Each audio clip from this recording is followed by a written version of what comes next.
BSTR লোকবল কম, BSTR কে আধুনিক মানসম্মত মেশিন দরকার, সেগুলি কিন্তু নাই। কিছুদিন পূর্বে আমরা এখানে স্ট্রেনথেন করেছি আমাদের লোকবল।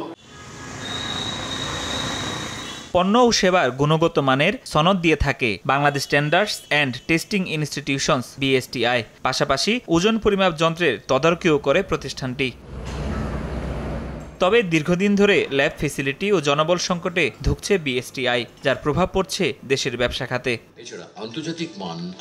সোমবার বিশ্ব মেট্রোলজি দিবসে রাজধানীর তেজগাঁওয়ে সংস্থাটির প্রধান কার্যালয়ে আলোচনা সভার আয়োজন করা হয়। বক্তব্যে এফবিসিসিআই সভাপতি বলেন, সক্ষমতার অভাবে দেশের বিভিন্ন বন্দরে সঠিক সময়ে পণ্য ছাড় না পাওয়ায় ক্ষতির মুখে পড়ছেন ব্যবসায়ীরা।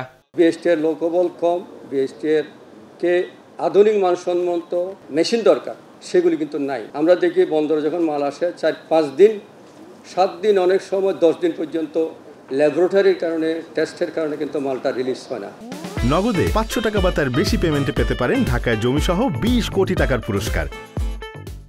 সংকটের কথা স্বীকার করে শিল্পমন্ত্রী জানান, ল্যাবের সক্ষমতা ও জনবল বাড়ানোর প্রক্রিয়া চলছে, বাড়ানো হচ্ছে প্রতিষ্ঠানের পরিধিও। ইকুইপমেন্ট চলছে, সরকারও অবগত আছে, আমার মিনিস্ট্রি অবগত আছে। ইতিমধ্যে আমরা কিছুদিন পূর্বে আমরা এখানে স্ট্রেনথেন করেছি আমাদের লোকবল, আর আমাদের ল্যাবরেটরিজ এক্সপেনশন হচ্ছে ডিভিশনাল ওয়াইজ ইম্পর্টেন্ট যেগুলি আছে এবং ডিস্ট্রিক্ট ওয়াইজই আমরা সেগুলি করার চেষ্টা করছি। ব্যবসায়ীদের পণ্যের মান ও ওজন ঠিক রেখে ব্যবসা করার আহ্বান জানান মন্ত্রী। এই জিনিসগুলি আপনারা প্র্যাকটিস করবেন। ফরহাদুর রহমান, সময় সংবাদ, ঢাকা।